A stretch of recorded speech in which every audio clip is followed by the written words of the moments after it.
غصے کی ایک سخت لکیر تیمور کے چہرے پہ واقع تھی۔ تیمور، اس نے سرگوشی کی۔ اس کی آواز کچی اور جھجکی ہوئی تھی۔ کوئی جواب نہیں۔ وہ آگے بڑھی، اس کی انگلیاں کانپ رہی تھیں جب سامری نے اس کے بازو پہ ہاتھ رکھا اور جھک گئی۔ اس نے تیمور کے سینے کے قریب کان کیا اور اسے لگا وہ سانس نہیں لے رہا۔ سامری کا ڈر مزید بڑھ گیا۔ پلیز، اس نے دوبارہ کوشش کی۔ اس کی آواز بامشکل سنائی دے رہی تھی۔ مجھ سے بات کریں۔ سامری نے نرمی سے اپنا ہاتھ اس کے کندھے پہ رکھا۔ اس کی قمیض کے تانے بانے کے نیچے دبے ہوئے مضبوط کندھوں کو محسوس کیا۔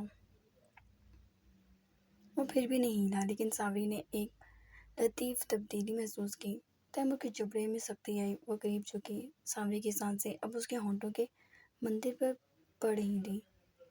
ایک لمبا لمحہ گزر گیا اور پھر تیمور نے بے ساختہ آنکھیں کھولی اور گھور کر سامری کو دیکھا۔